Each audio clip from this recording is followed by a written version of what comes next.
Don't you dare look away from me now. Tell everyone here what you did." Her demand cut through the tense air, sharp as the metallic thud of her palm on the polished wood. "I'm warning you, you think you know me. You have no idea what I've had to do," he replied, his voice thin, almost breaking. She took a slow step forward, shoulders squared. "4 decades sealed up, all of you pretended it was worthless. You lied because you were scared." His face blanched under the fluorescent lights, eyes flicking toward the pale faces of the others in the room. A cough, a nervous shift, a stifled gasp. "And now the whole town will know, every last bit," she whispered. He flinched, refusing to meet her eyes. "Say it," she pressed, knuckles whitening. The silence thickened, the crowd breathless. "Fine," he spat, "you want the truth." But before he could finish, the cold in her stare told everyone something irreversible had just begun. To understand how it came to this moment, where fear squeezed tighter than family ties, you have to go back. Back to the day the worthless inheritance changed everything. Rain hammered the windshield, blurring the pines into shifting shadows as Sandra gripped the steering wheel, knuckles bone white. The dashboard flashed low fuel, and an empty fast food bag slid at her daughter Lydia's feet as they jolted over another pothole. 5 days until the developer's appraiser arrived to value her estranged family's property into nothing, and all they had was a battered Subaru and a growing sense of dread. "Gas is almost gone," Lydia murmured, her gaze darting between her mother and the trees wreathed in Pacific Northwest fog. "We should stop in Estacada. They won't notice us there." Sandra's lips pressed tight, scanning the map lying crumpled on the console. "We don't have time for careful. Your Uncle Roger said if we set foot near the family place again, he'd call the sheriff. They're watching for troublemakers and for the failed nurse with a lawsuit." "I know," Lydia cut in, voice dry. "Grandpa dies and this is all we get." She pulled a folded letter from her pocket, the paper trembling in her grip. "One line, the cave is yours." Sandra snatched the letter, reading for the 100th time. "Bench number 7 beneath the chapel. What does that even mean?" Lydia shrugged, jaw clenched. "It means the rest of them think we're a joke." Sandra tried to swallow the bitterness crowding her mouth. Her career, felled by a hospital scandal she never caused, played in a cruel loop, 2 years of court dates with no end. Savings gone, name blackened, hope bleeding out drop by drop. And now the final insult, a cave sealed for 40 years which her half-siblings declared less than useless, fit only for spiders and mold. "You ever been told you don't deserve what should be yours, that you're just the mistake they wish would disappear? If that sounds familiar, keep listening. Because what we found under that pew ripped the lid off every secret they tried to bury." As the last gray sliver of daylight faded, the battered Subaru rounded one final curve. There it was, her maternal grandparents' chapel, rising amid the ferns and slick black earth, empty except for the echo of betrayals Sandra could never forget. Water dripped from Sandra's hair as she, Lydia trailing, stepped onto the moss-choked flagstones. Sandra reached for the iron handle, pulse hammering.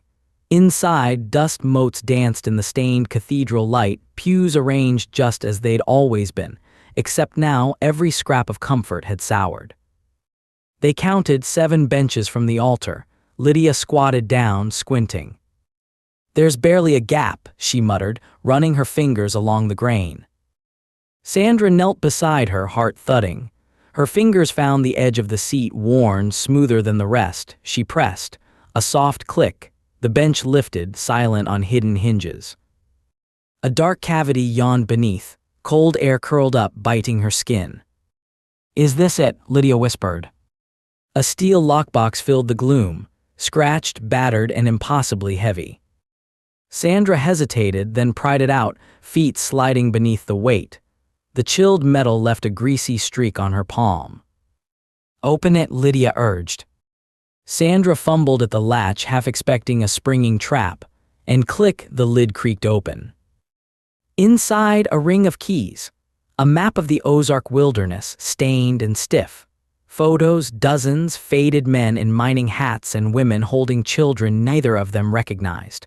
Financial ledgers, yellowed scrawls showing numbers she could barely fathom. And at the bottom, a smaller box marked Storage B, Billings, Montana. Her breath steamed as she read the label. "This doesn't make sense," she whispered. "Why would Dad hide all this?" Lydia drew in a ragged breath, voice tinny. "It's a new hook." She pointed to a wrinkled Polaroid showing their father, decades younger, in front of a row of brown storage units, a different woman at his side, a little boy clinging to her knee.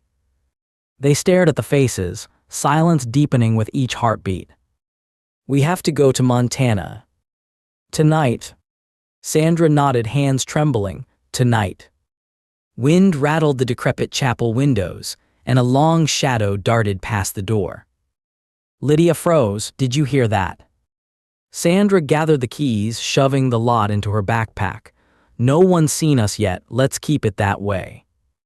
They were back in the car, fleeing the only home they'd nearly had, before the weight of what lay in storage threatened to suffocate both grief and hope. The clock was running. The Subaru groaned up muddy switchbacks as they slipped east out of Clackamas County, beginning the journey nobody in Sandra's family believed she had the courage for. With every mile, rain thickened to sleet. Lydia, cross-legged in the seat, reviewed the Polaroids by the dashboard light. "Mom, hooray these people. Did Dad ever mention Montana?" Sandra shook her head, watching pines blur into endless ribbons. "Your grandma called it a mistake they buried. She made sure I never felt like I belonged." She bit hard on the memories, graduation mornings, empty pews, chilly silences, and the biting shame that overtook everything after her firing. Headlines, gossip, the way her brother Roger smirked at her last Thanksgiving. "None of them ever gave me a key, not until now." The fuel light blinked again.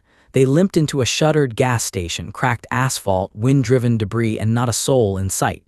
Sandra counted out their last bills for 10 gallons, while Lydia filled the tank and wiped her hands on her jeans. "You won't let them win again," Lydia whispered, eyes darting to the darkness. "I don't care what we find, long as it's not another dead end." Hours later, high in a sleet-torn mountain pass edging Montana mining country, the world shrank to headlight tunnels and the ghostly loom of slag heaps. Sandra's foot cramped on the brake as she pulled off a frostbitten gravel lane, just past a faded sign reading Curtis Mine Holdings, Private. There it was, the chapel's twin, abandoned beside a sagging mineshaft chained tight by rusted links. Sandra took the keys and pressed through sludge to a grimy, battered storage unit at the address on the map. Lydia shivered, eyes squinting. "It's all locked up, which key?" Sandra tried the largest, fingers numb. The padlock squealed. She swung the steel door open. The stench hit instantly. Mildew, old oil, the coppery tang of sealed air.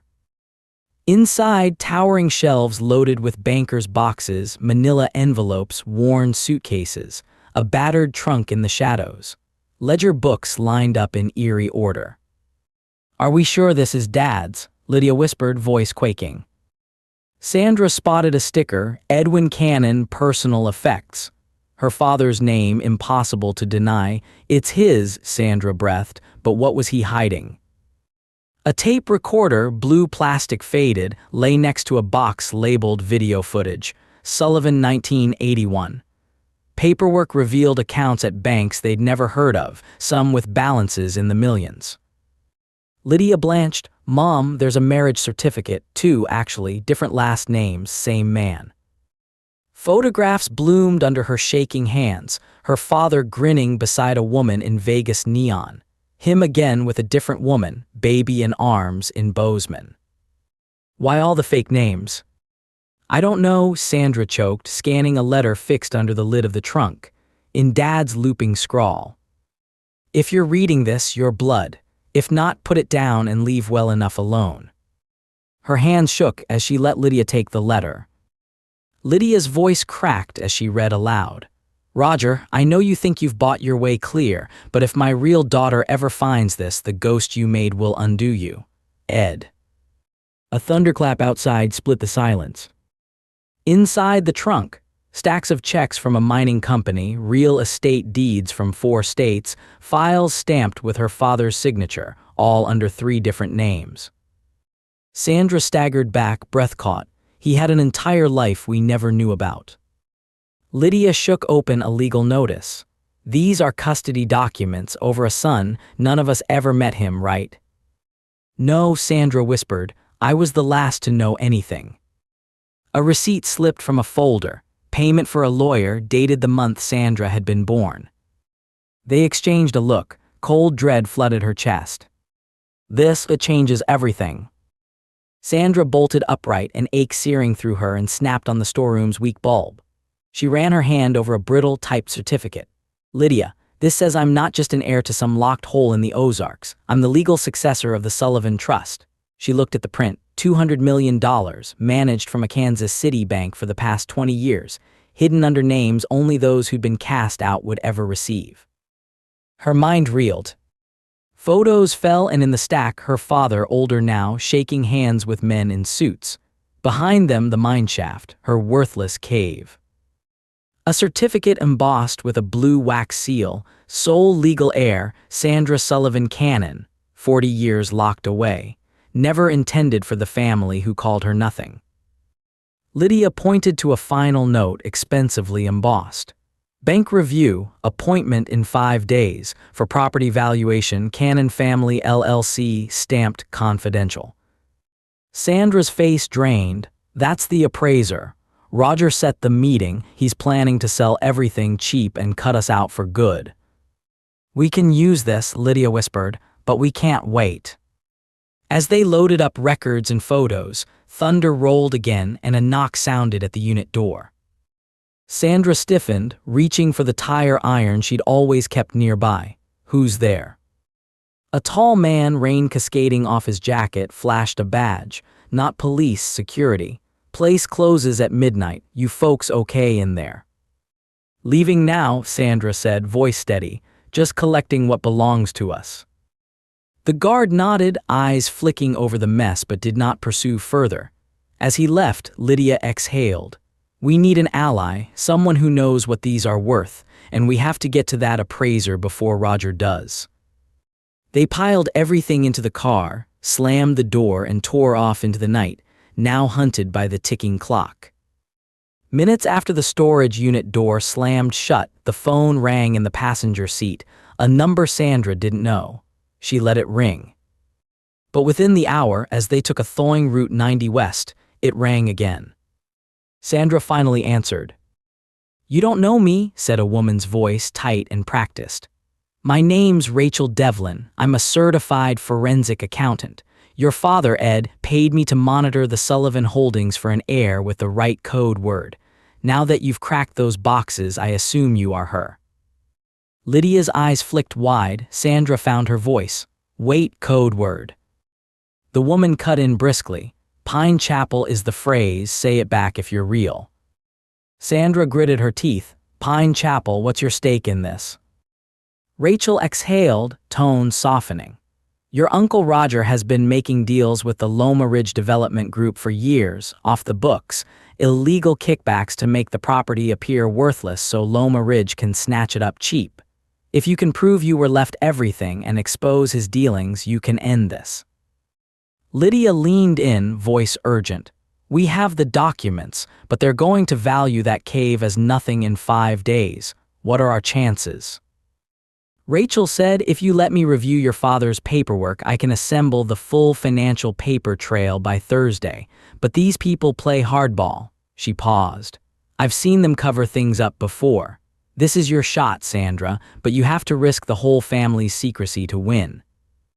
Thunder rolled across the pass. Sandra met Lydia's gaze. You in? Always, Lydia nodded, determined. We'll bring the records to your office in Portland by 9 tomorrow. After she hung up, Sandra leaned back, tension etched in every muscle. Lightning flashed as they crossed the state line, and behind them headlights flickered, someone else taking interest. But ahead, for the first time, a sliver of hope was burning. By dawn, a thin band of gold broke the cascade clouds as Sandra and Lydia carried bundles of evidence up the steps of Rachel's cramped third-floor office. Rain drummed against the fogged glass. Inside, the light buzzed relentless, making dust motes spin above battered desks. Rachel, mid-50s, sharp suit loosened by a long night, glanced up from two monitors flickering with spreadsheets. You made it. Show me what you have. Sandra slid photos, ledgers, and the Sullivan Trust decree across the desk. Lydia flipped up the Polaroids, highlighting their father's double life. Rachel's penciled brow furrowed as she leafed through the documents. That's Roger's signature, all right, dates line up. And here, she tapped the trust paperwork, this is the legal kill shot. If you publicize it, Loma Ridge can't claim the land without dealing with you. If not, you're finished. Lydia's voice carried a brittle edge. What about the $200 million? Is it real? Rachel's eyes met theirs, dead serious. Every penny, diversified assets, real property, cash flow from mineral rights. But if the appraiser sets the value at a pittance in 5 days, Roger can trigger a sale. After that, legal or not, it'll be almost impossible to reverse. Sandra exhaled, unwinding the knot in her belly with sheer force of will. We use what we have, but if we go public. Rachel nodded, calculating. You post everything, documents, video, accounts. That's the fastest way to make it impossible for them to sweep you away quietly, but it'll destroy them, and you'll lose your last chance at reconciliation if you care for that. Lydia snorted, darkly amused. They never gave us a single chance. We owe them nothing. Sandra remained quiet. The faces of her childhood flickered by, cold, unreadable, always watching for her to stumble. Rachel patted her hand, unexpectedly gentle. I know scars like this run deep, but once you set things in motion, the public won't just turn on Roger. They'll turn on the whole enterprise. It could get ugly. Lydia gritted her teeth. As long as the truth burns everything hiding them. Rachel smiled. That's the spirit. Outside, the rain hammered harder. There would be no way back. Sandra and Lydia made their way down the slick steps, duffel stuffed with backup copies, hearts racing. I'm scared, Mom, Lydia whispered, voice jagged. What if Dad set this all up because he knew they'd come after us if we ever found out? Sandra clasped her hand. We show them our strength, not our fear. Those days are gone. But even as she said it, in her gut she knew the danger had only begun.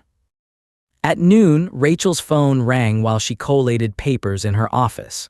Sandra, waiting nearby, watched her face go still. That was the bank, Rachel relayed, voice taut. Rogers made an emergency call, said you stole family records. He's threatening criminal charges if you don't return everything by tonight. Lydia cursed under her breath. Coward, he can't stop us. Sandra hesitated. No, but he can make life hell. If we go anywhere public, he'll find us. Rachel shook her head, her tone flat. He won't risk police until after the appraisal. For now, he'll try to scare you off. Where's the rest of the family? Sandra grimaced. My cousin Grace runs the old trust. She staked everything on the development deal. She'll side with Roger, even if it means we get nothing. Rachel tapped her chin. Then we hit them head on, go straight to the boardroom and let them see what we have, force their hand. A crash outside shouting. Rachel went to the window. You'd better get out back, they're here and they don't look pleased. Sandra and Lydia slipped out a side door. In the alley, two burly men blocked their path, Grace's security. Hand over the files, the first demanded. Sandra, heart racing, met his stare. We have a right to this, you can't threaten us. He moved in, voice a hiss. You're not welcome here, you want a lawsuit, try me. Lydia stepped forward, bold despite her shaking fists. You touch my mother, you'll see these files on every local news channel before morning. A tense standoff. The man waited, but the second, uncomfortable, finally said, Back off, Kyle. You know how these things play. If their story's true, we're all in trouble. Kyle snarled but stepped away. You've been warned. Sandra led Lydia past, breath held, every muscle coiled. By the car, Lydia whispered, They'll kill your suit in court, Mom, but they can't kill the truth if we blast it everywhere. Sandra nodded. That's our advantage. New resolve, born from years of being dismissed, forged in the teeth of her failures. She felt it surge. Let's gather every file. Road trip to the family estate. Twisting forest roads delivered them 2 hours later to the Cannon family's aging boardroom. There, deep red carpets, oil portraits, and tension so thick it seemed to swallow their words. Sandra summoned Rachel and a local reporter she trusted, Sarah Long, once a childhood friend. "Ready?" Lydia asked, voice trembling but determined. "As I'll ever be," Sandra replied. "Let's finish this." The next morning, as sunlight shattered gray clouds over the Cannon estate's boardroom, Sandra and Lydia paused outside heavy oak doors. "10 minutes until we go in," Lydia murmured, running her fingers over the embossed folder marked Sullivan Trust.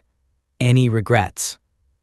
Sandra breathed deeply, tracing scars on her palm from a lifetime of closing doors. "Only that it took so long. They won't get away with erasing us, not this time." Inside, the boardroom buzzed. Roger, hair slicked, suit rumpled, sat at the head. Grace perched on his right, phone tight in her palm, knuckles chalk-white. As Sandra entered, the room fell silent.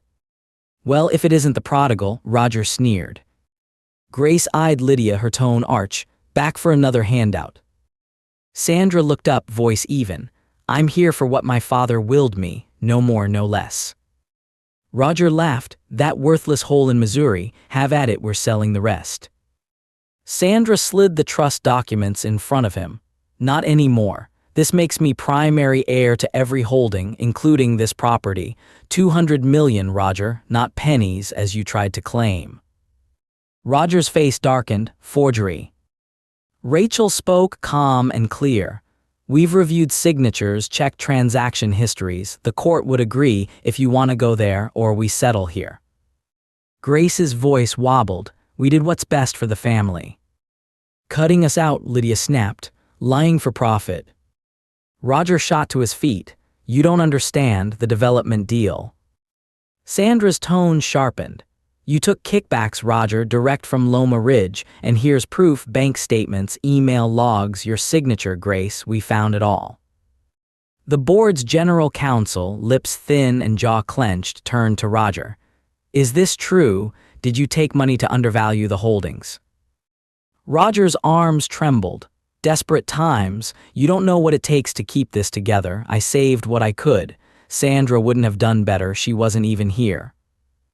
"You cast me out at 18, Sandra interrupted, voice staley.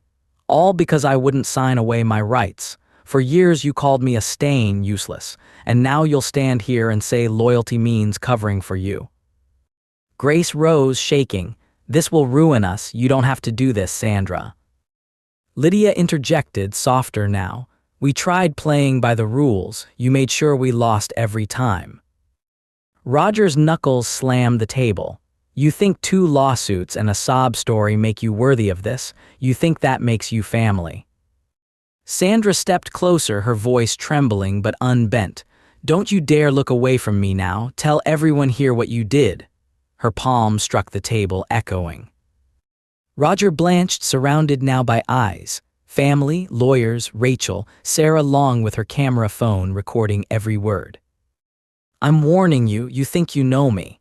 You have no idea what I've had to do," Roger spat. Sandra's stare didn't waver. 4 decades sealed up. You all pretended it was worthless. You lied because you were scared. A murmur, Sarah's phone light red, recording live, streaming via her local vlog. "And now the whole town will know," Sandra said. "Every last bit." Roger flinched. "Sandra, please don't." "Say it," Sandra pressed, voice low. "Admit what you did." He spat. "Fine, you want the truth? Yes, I did it. I sold us out because the developers said they'd sue us into the ground if we didn't. It was never supposed to go this far." Voices erupted, board members cursing, one shouting for order, another demanding the sheriff. But Lydia chimed in, almost gleeful. "It's over. Documents are live. Your empire ends today." As Sandra's phone pinged, the posts multiplied. Public, undeniable, spreading across the local networks and national finance blogs. Roger slumped, face slack. "You had no right." "No," Sandra said, shoulders relaxing at last. I just took the chance you gave up the day you turned on your own." The air vibrated with finality as Sarah Long, camera still rolling, pronounced coldly, "This footage is already trending. Sponsors are pulling out." Grace stared at Sandra, voice a near whisper, "And what do you get out of this? Revenge?" Sandra shook her head, voice quiet but sure. "Justice this time, for every first-generation kid who never got a chance." Police entered quietly at the far door, but it was already over. Roger, Grace, and the board would never recover, their companies already hemorrhaging shares. After the storm of exposure, consequences unfurled. Within days, the circuit court declared control of the trust and all associated assets to Sandra. Roger's business collapsed under community boycott. His partners abandoned him when banks froze his accounts. The developer dissolved the project publicly, distancing from the scandal. Grace resigned in disgrace, ruined. The community, so long cowed by Roger's grip, now watched with a kind of fearful awe as the truth spread. Former employees, cheated partners, even those who once jeered at Sandra in the supermarket now muttered apologies, too ashamed to meet her eyes. Lydia, beside her mother, watched officials board up the estate's trophy room. "Was it worth it?" she asked softly. Sandra squeezed her hand, the cold ache in her chest replaced by something brighter, sharper. "Nothing makes up for 40 years, but maybe we can mend what's next." With her control established, Sandra announced a scholarship fund for first-generation local students, naming it for the grandparent who had secretly protected her. The Lowell Sullivan Opportunity Fund. In the months that followed, kids from families like hers, outcasts, the overlooked, won chances their parents never had. The cave, once sealed and mocked, now hosted a community learning center, buzzing with laughter instead of secrets. Sandra stood at the threshold, hearing echoes not of insult but of possibility. She had arrived as the outsider they once threw away. She rebuilt her life with courage, evidence, and an unwillingness to be erased yet again. If life's shadows ever seem too dense for any light to break through, remember, even in the deepest dark, what's hidden can change everything, if you dare to open the door anyway. Truth upturned their graves and healed their tomorrows. Every wound, every locked box, becomes a story once you choose to open it. Months slipped by like pages turning, rough-edged but sunlit now and then by unexpected moments. Sandra's days filled with lawyers, architects, and a mounting pile of thank-you letters from students who'd already started filling out forms for the new fund. The town that had once whispered about her failures now learned her name in a new context, sometimes with gratitude, sometimes with grudging awe. It wasn't easy. The transition from the hunted outcast to guardian of the trust was relentless, as if her new role were a question she had to answer every day. Sandra was learning to walk the estate's halls as a leader, not an orphan, her steps echoing on marble and old wood. Sometimes, sprawled over spreadsheets late into the night, she half-wished for a return to anonymity. Lydia, meanwhile, thrived in the wake of Revelation's storm. She found work with Rachel, unpacking every layer of Cannon Sullivan financials and chasing up small claims for families Roger had defrauded, sending out compensation checks that, though modest, made a difference. She met with scholarship hopefuls over coffee, telling her story so the timid ones would know their ghosts could be bested too. But not everyone in town was ready to forget the old ways. That April, Sandra entered Millie's diner, the place she'd been shunned from for years, to find a circled huddle of customers falling silent at her appearance. For a moment she hesitated, hand gripping her tote, before she would have turned away. But Lydia at her side nudged her forward. "Table by the window," she said, clear and bright, as if daring the room to look away. They slid into the booth. Millie herself, white-aproned and grayer than Sandra remembered, shuffled over. Her voice was low. "Sandra, if you want, I can bring breakfast round the back, spare you the stairs." Sandra lifted her chin. "I'll take a coffee, Lydia." "Pancakes if you don't mind," Lydia replied, grinning as though the town had never hurt her. A silence settled as Millie scribbled their order, but behind them a whisper broke the veil. Never knew about any of this, thought the Sullivans were just greedy, not what happened. Sandra swiveled, voice strong but careful. Most families have secrets, ours just went deeper. An older man at the counter cleared his throat. You got guts coming back like this. Some folks are still smarting, he gestured with a mug, but seems to me you did right by the kids. Lydia leaned back, arms folded, her smile fierce.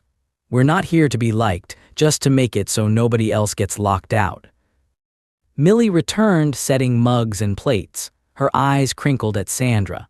People move slow here, sugar, but word S spreading. You set up that fund, Harlan's girl, the shy one. She's already got a letter from the university. Never dreamed. Tell her we're proud, Sandra said, pressing Millie's weathered hand. Tears prickled briefly in the old woman's eyes. Don't let those boardroom ghosts swallow you, you hear? Keep fighting how you did in there. She glanced at Lydia. And you, tell your mother she's not alone anymore.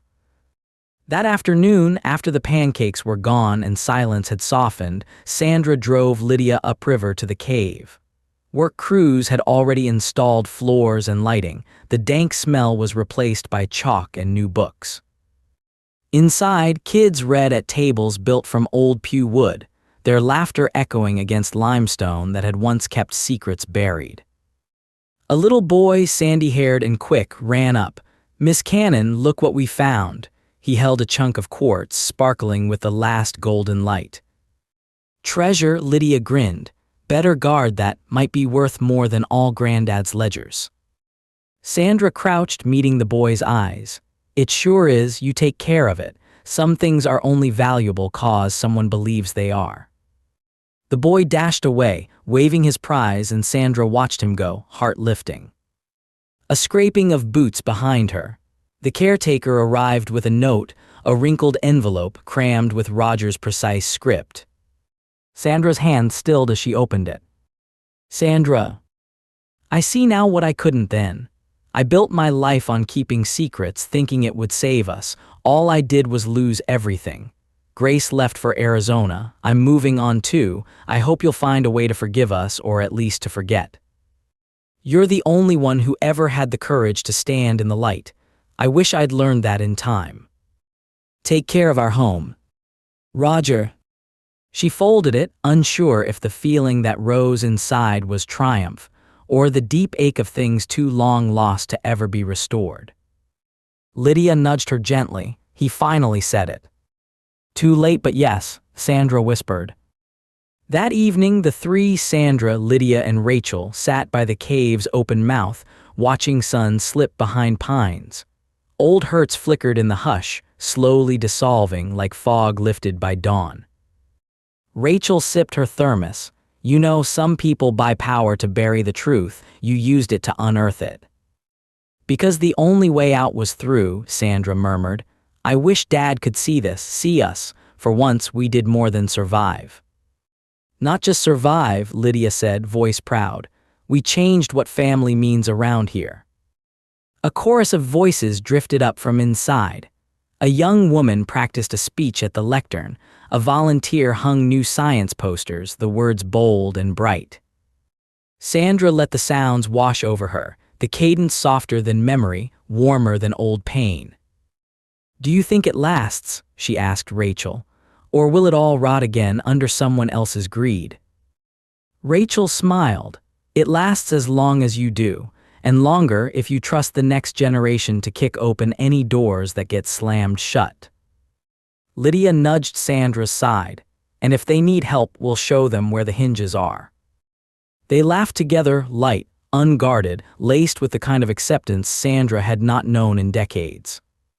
As twilight crept further down the valley, they walked back inside. A plaque now hung above the entry, from SHADOWS Hope, Thank You, SANDRA Cannon. She traced the letters with her finger, feeling, not pride exactly, nor forgiveness, but the certainty that she and Lydia had remade something enduring out of all that had been broken. A future built not on secrets, but on the clarity sunlight brings once it finds a way in. She could not reclaim the years stolen, nor erase the cost of silence. But here, with doors open behind her and the world left to mend, Sandra Cannon, once unclaimed, now unwavering, understood at last that what's buried does not have to stay buried, and that even the smallest hope, dragged from darkness and held to the air, can light the world anew. They stepped into the learning center, into laughter, conversation, and the living future, and left the ghosts finally behind.